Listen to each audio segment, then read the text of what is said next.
She hasn't eaten in days. Not because she's refusing, but because she believes there's nothing left inside her to digest it. She told her doctor her stomach has decayed, that her brain is gone, that she's already dead. This isn't a horror story. It's a medical one. And the condition, it's so rare. Most psychiatrists never see it once in their lifetime. Welcome to Mystery Shack, where facts feel like fiction, and the truth is far stranger than imagination.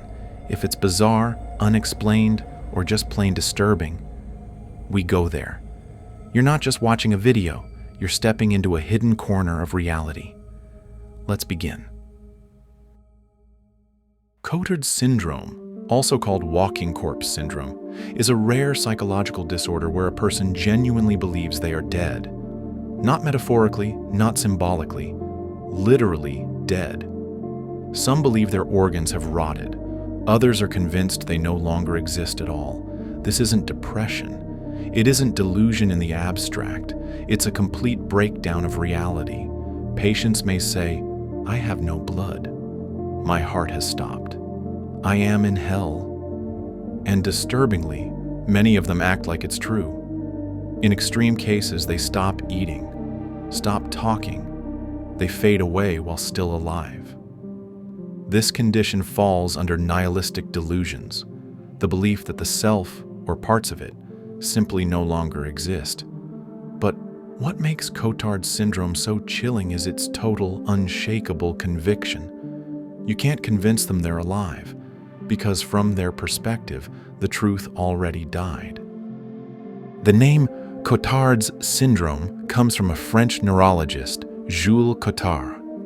In 1880, he gave a lecture on a patient who believed she had no brain, no nerves, no chest, no stomach, and no soul. She claimed she was eternal, but already dead. Cotard called it le délire de négation, the delirium of negation, a belief that nothing inside the body exists, not even the self. He didn't live to see the condition widely recognized, but his name became attached to one of the rarest and most disturbing psychological disorders ever recorded. This disorder is incredibly rare, but it has happened, and the stories are unforgettable. Let's look at some of them. Case 1. The man who demanded a morgue. A man in the Philippines suffered a severe head injury. When he woke up, he calmly told doctors he was dead, that he died years ago. He smelled rotting flesh, his own. He insisted they take him to the morgue so he could rest. Case 2. The woman who thought she burned alive in Scotland. A woman called emergency services, not to get help but to report her own death. She believed she died in a house fire and that her charred body was wandering the earth. She was deeply calm but completely convinced. She told doctors she was in hell. Case 3, Ms. X in New York. A young woman known as Ms. X refused to eat or speak. Her explanation? Her stomach had rotted. She believed her organs had liquefied. She was hospitalized after fainting from starvation. In therapy, she said, "I'm already dead. Food can't help me." These aren't hallucinations. They're full-body beliefs. The mind no longer registers the body as alive. Cotard Syndrome doesn't appear out of nowhere. It's usually triggered by severe depression, schizophrenia, dementia, or brain injury. Neurologically, it's a puzzle. But here's what science has discovered. 2 major brain malfunctions are involved. The fusiform face area. This part of the brain helps us recognize our own face. When damaged, patients look in the mirror and feel nothing.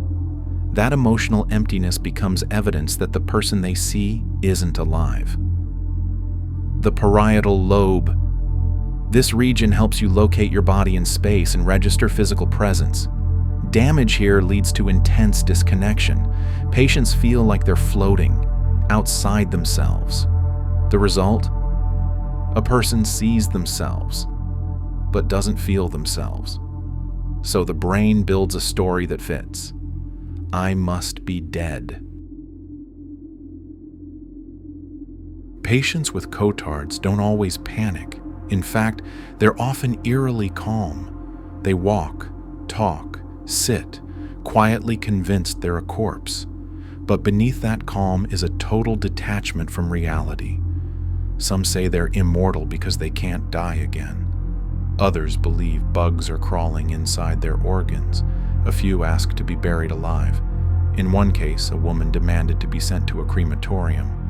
When asked why, she said, "I've already died. It's just cleanup now." And here's the most terrifying part. To them, it all makes sense. Can someone recover from this delusion? The answer is yes, but it's not simple. Treatment usually involves antipsychotic medication, antidepressants, and sometimes electroconvulsive therapy, ECT. Yes, shock therapy. And oddly, it works. In fact, in several cases, patients responded to ECT within days. Their brain rebooted and the delusion faded. Therapy helps too, especially once the patient begins questioning their belief. Recovery can take weeks, months, or longer, but with support, many come back to reality. Some even remember their delusion clearly, describing it as a waking nightmare.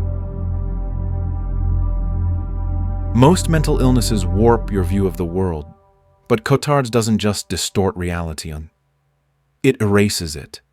It doesn't whisper that something's wrong. It shouts that everything is already gone. What makes Cotard Syndrome so haunting isn't just the belief in death.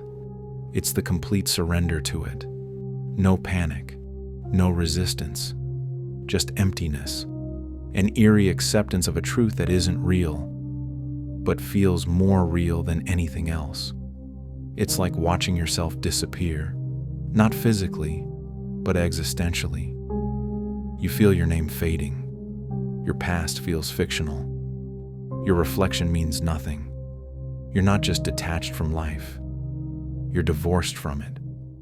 In a world obsessed with staying alive, Cotard's flips the script. What if you're already dead and no one else knows it? And that's what terrifies us, because Cotard Syndrome is a glitch in the very system we all depend on. The belief that we exist, that we are here.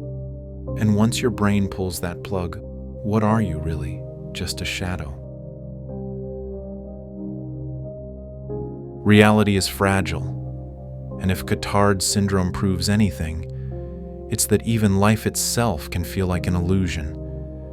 If you want more psychological mysteries, disturbing truths, and facts that feel like fiction, don't forget to like, comment, share, and subscribe to Mystery Shack. Till next time, farewell.